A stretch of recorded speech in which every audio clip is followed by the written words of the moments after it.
This program is brought to you by thepodcastfactory.com. Ben Settle, super practical. I'm not telling people to have a mistress. I'm teaching you, learn the lesson from the people who have a mistress, because there's many business lessons that apply. Pious. There's a part in the book of Revelation where Jesus says, I want you either hot or cold. I'm spewing lukewarm churches out. And I think it's a good way to look at your list. Romantic to his very core. Once in a while, I'll give my girl a present, like a Snickers bar or something. And totes tender. If someone asks you to walk on eggshells, smash the eggshells and let the chips fall wherever they may. Adored by feminists everywhere. It takes a strong woman to admit when she's wrong. Not a judgmental bone in his entire body. I look at all the free information people give just on Facebook and I go, what a bunch of time hose. Has a PhD in armchair philosophy. In the land of dumbasses, the smartass is king. You'll never meet a more sensitive guy. If you really care about people, you shame the hell out of them. This is Ben Settle of the bensettle.com podcast. And I wish I could say I'm like in a better mood than I was during the last podcast, or maybe people prefer it. But the reality is that was like 5 minutes ago. So chances are, nothing's really changed. So that we went a little long in the last one, Jonathan. So maybe I can tighten it up on this one. I don't know. Long and hard teaching, bro. You better just get your shit together. I know. I try to avoid those because it attracts the wrong kind of people. The people who get attracted, who get like boners over that kind of stuff, like they're never going to do anything with the information because I gave it free. So I've actually done a disservice to everybody. And for some reason, I'm amused by that. For some reason, like here's how you do it. If you want to make sure nobody uses anything you teach, just give it away free. And other than like the one or two exceptions to the rule, everybody will be like, yeah, that was good. And then they'll go buy some nonsense from someone else that they see, teaching something that's actually wrong, and they'll say, oh, how cool this is. And you see it all the time, John. I know you see what I see on Flakebook. I know you do. And you're like, what are people like?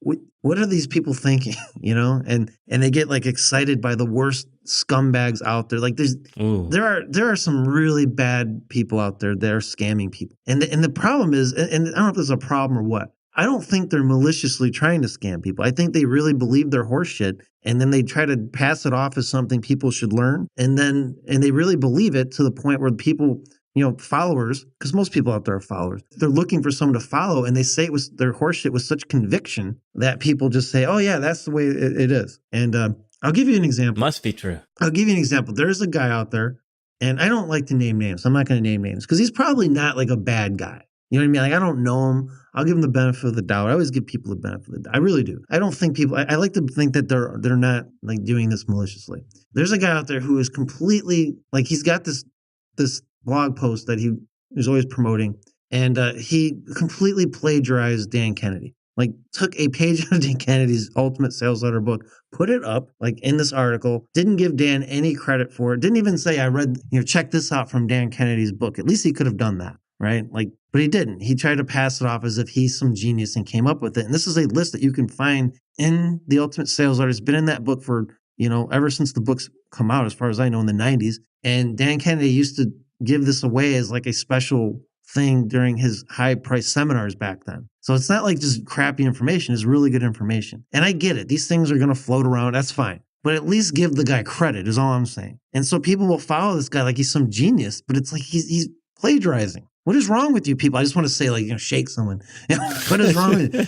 But see, people don't know any better because they follow these internet guys and they've never gotten an old school education from the old school guys, the Halberts and the Carltons and, the people who have blazed the trails for, they don't care.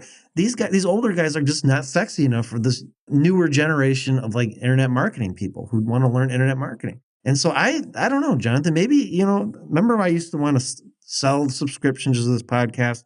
I'm not going to do that. Yeah. So I know people listening say, oh, Ben, you already tried that. Yeah, I know I already did it. And I know that it was even people, there's some idiots who think we failed at that, but actually it was very successful. But I don't want to do a membership site, so screw it. And I know you don't either. But hell no. I'm not going to do it. Like, I'm not going to charge for it. But this is the disservice I'm doing by not charging for this information. Like what I taught last week was very, very valuable information to anybody who's wise enough to use it. But how many people do you think went there and actually started consciously thinking more about using curiosity in the context of the way I taught it? Not just as an overall, like, wraith-like like concept that has no arms and legs or anything, but like an actual thing that is solidified that they can use and apply. I guarantee you very few people listening did. I bet very few people even understood, maybe, and that could be my fault. Maybe I didn't communicate it very well in between all my moping and bitching last time. I get it. But, how many people went through and wrote an email or did a live stream or whatever they do?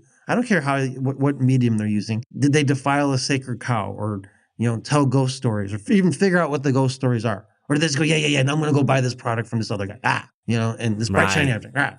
And then they'll go out there and, oh, look how cool. And you ever notice this, that when people buy these like horse crap products, the cognitive dissonance sets in. They're not using the product, even the good products. They're not using them, but they'll go out there and brag about how they have it just because they have to believe that it's a good product because they bought it. And they don't want to feel stupid. So cognitive dissonance sets, even though the product isn't solving any problems for them or they're not using it, they have to go out there and like evangelize it to everybody else. In fact, the more a product is evangelized, almost like the more I just think it's horse crap, just by default. I really do. How many people do you hear talking about the great Gary Bencivenga's $5,000 farewell course? Not very many. Not very many. No, they can't afford it. They can't afford it, and so they don't. They're not going to bother with it. But it's not like evangelize. It was for a while when it first came out, as it should have been. It's one of the very legitimate I love that product, but you don't see it. But you'll see like XYZ person who probably lives in like a third world country, lives on $6 a day and pretends he's rich. They'll buy his stuff because he's the cool guy. No, I'm telling you got to be real careful who you're listening to these days, especially if you spend all damn flake book, crap book, whatever you want to, fruitcake book, Facebook. I know I give it a different name, but so it is. So anyway, the topic of today's podcast, which again, nobody's going to really apply, right? In fact, they'll probably do this times 10 after this, or 10x, as the popular guru 10X. saying is, I'm going to 10x it, man. Doesn't even make sense. But nobody's 10xing anything. They're sure as hell not 10xing their sales unless they're only making $1 a month and they got it to $10 a month or whatever. But they don't know these moods again. But let me tell you, I'm going to start with a story. I'm going to get to the point here. I'm going to get to the point finally. Hopefully a bunch of people have already logged off, but they gave us the download credit as far as what, like the iTunes and all that. Turn the dial. Right. But even if they turn the dial, doesn't it count as a download still? Or how does that work? Now we're getting off topic. Yeah, as soon as it goes to their device, it counts as a download. So there we go. So if I can just clickbait people into listening for like 5 minutes, we get the download credit. Is that how that works? 5 seconds. 5 seconds. Okay, even better. So, now we can do a 5-second show. Thank God. So easy to scam the system. So there's this guy, and again, I will say this. I think this is probably a very good person. I know his heart's in the right place, and so I have nothing against this person. I'm not going to name him or shame him or anything like that, because I don't think he's doing anything wrong, technically. He's just doing something wrong in the sense of, he's completely turning me off from ever wanting to work with him. And he's probably going to do this to a lot of his customers. And a lot of people listeners probably do the same thing. Anyway, it doesn't happen anymore, but for a while, like every day, daily email I would send out, he would reply to it, which is fine. I don't have, that's great, actually. I love that when people reply to my emails. I really do. I don't always get back to people because I don't do small talk, which really pisses people off sometimes. They don't understand why I don't answer them. Well, they haven't asked a question, like I'm not going to like small talk. Hello? Yeah, they do stuff like that.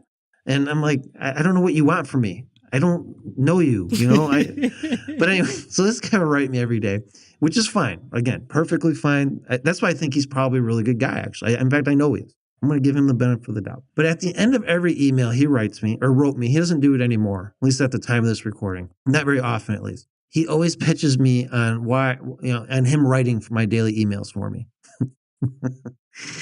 Now, okay, so I'm a big fan of Operation Money Suck, which is like a Gary Halbert, John Carlton thing where you just do the one thing you're indispensable at in your business, which for me is writing the day. Nobody's writing my daily emails but me, period.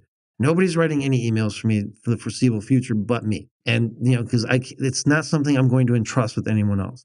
But he still pitches me on it. Even though I always ignore it, I never reply. But he's still every day pitching me on like, and here's why, if you ever need anyone to write for you, here I am. I would love to write your daily. So and it's gotten to the point where it's obnoxious. Like, first of all, he's trying to sell me what I'm not buying. I'm not in the market.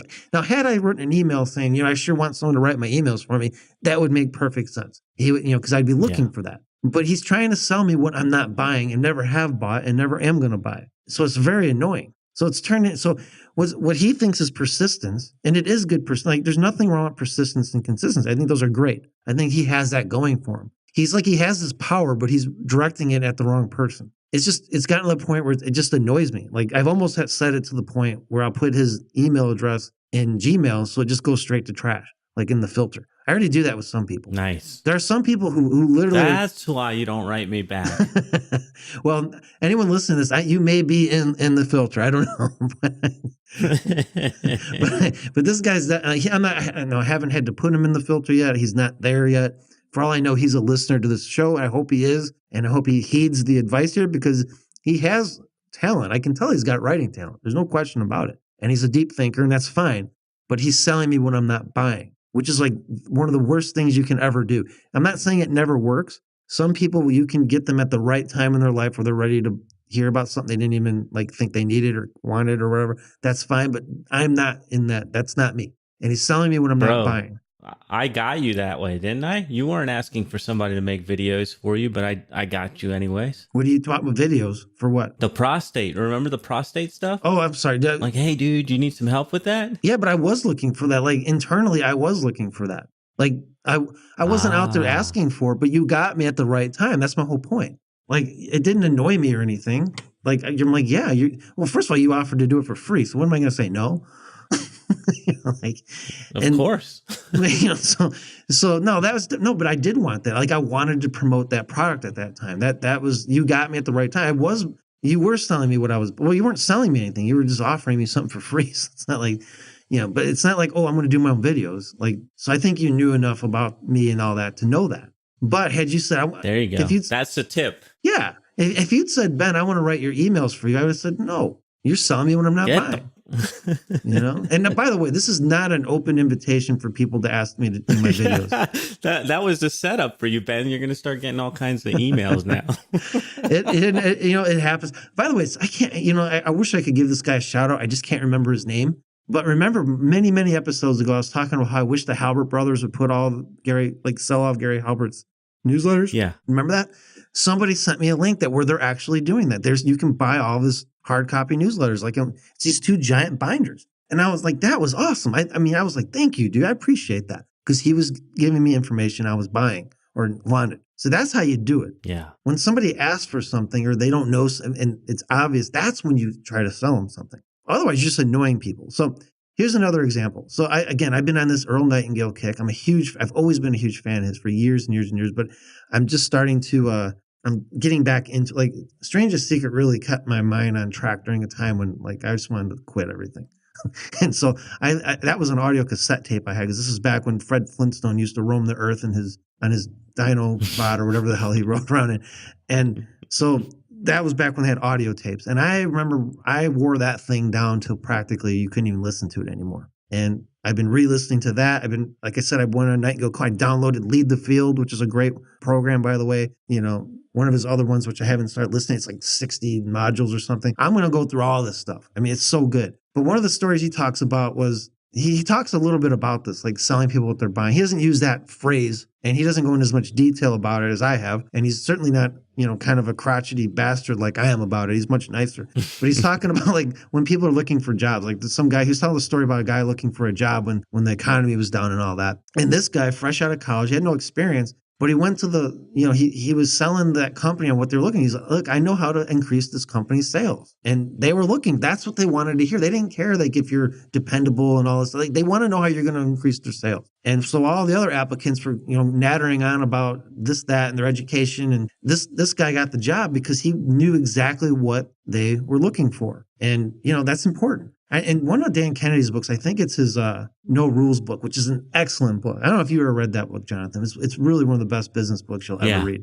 And he talks about how, if he was just starting out looking for a job, he would do the exact opposite. He wouldn't just shotgun out resumes like the rest of us. That's what I used to do. I would just shotgun fax resumes. He would study he'd find 10 corporations that he wants to work for. He would find out who the CEOs are, and he would study their lives and study them, on his own time without, it's easy to find public information on that kind of stuff. And then he would FedEx a letter, i.e. a sales letter, basically, on working for them for free. We're demonstrating exactly how much he knows about them because he's done all of his homework. It would be very obvious that he studied them and he really wants to work for them. And he goes, I guarantee you I would have a paying position within 6 months. And I believe it. I really do believe like that. That's how you find out what they're buying, by studying the customer. That's my whole point. You see this all the time, Jonathan. I know that we haven't been talking about dating stuff much lately, but how many chicks out there are selling guys what they're not buying? So many. They go on and on and on about how strong they are, and how badass they are. Boss lady, that's the new one. If you read enough Facebook, I'm a boss lady. Good God. Yeah. Who wouldn't want to date you, boss lady? That's what I want, a bossy chick. And they talk about all the places they've traveled. They've traveled to 90 different countries. And, a lot of guys automatically think, okay, so you had sex with 90 different foreign guys, whatever. Whether that's true or not, that's kind of like that's the thought a lot of guys have, and who's paying for all this traveling? Because they don't even have a good job or anything. You wonder about this stuff. So we're not buying that. We're not buying the fact that you have a master's degree. I'll teach you to read. Okay. Don't worry about it. I will teach you. I don't care if you know how to read. I'll teach you how to read. It's okay. I don't care if you have a nice car. I'll teach you how to drive if you don't have a car. Don't worry about it. They're trying to sell us all the stuff that they want, which is completely the opposite. They'll get the mush cookie guys that they hate. I mean, there's a lot of millennial mush cookies that love girls. They want to be bossed around and all that. But the girls are turned off by those guys. They don't really want a guy that they can boss around and all that. Most chicks I know there's a few, there'll be someone writing in saying how I'm wrong. Well, I'm right about this. Believe me. Done enough. I've worked enough in the dating niche. I've dated enough girls. I know, okay, that they're selling what guys aren't buying, and that's why they're frustrated. That's why you got so many cat ladies popping up. They're selling what guys aren't buying. And we're not buying. And this is why I've said in that one podcast a long time ago that a great investment would be cat supplies, because this is the way it's going. Cat supply companies. Buy some stocks, see what happens. But that happens too. And guys do the same thing. I'm not going to let dudes off the hook either. They will sell girls what girls aren't buying. Even though they think they'll say they're buying, they want a nice, dependable guy and all that. The reality is that's not what they're buying. They're not. They're buying someone who's sexy and who's going to, lead them, basically. It's a whole different thing. You learn a lot selling in the dating niche. It's like all the blinders are removed and you just know who's full of crap and who's not. And most people are just lying to themselves. And so that's my whole point. They're selling what people aren't buying. And that's why you have a lot of lonely guys. Even good looking dudes with, who's a big part of the dating niche is not these millennials who just want to get laid. It's these guys, Gen X and baby boomers, who are very successful. And they're not bad looking guys, and they're very successful, but they cannot get girls because they're trying to sell girls. The girls are not buying your resume.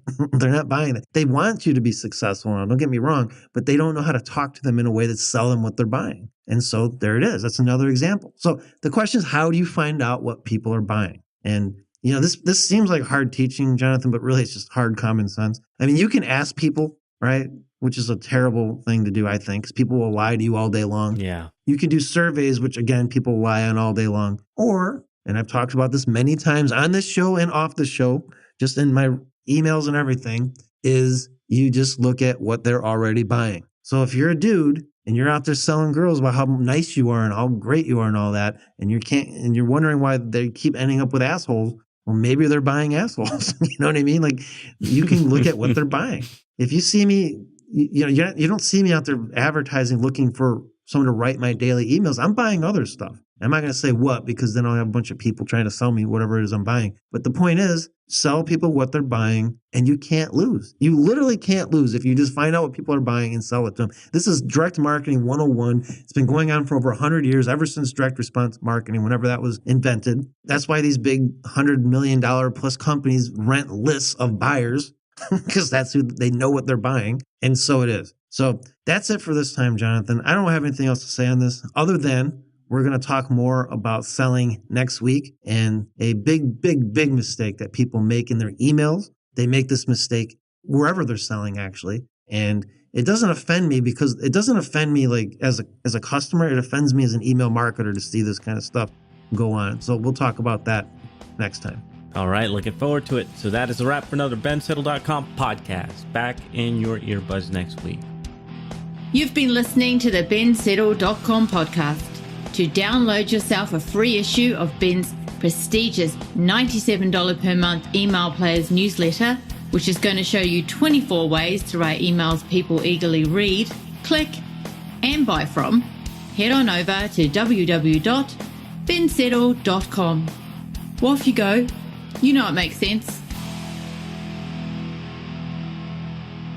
This is the podcastfactory.com.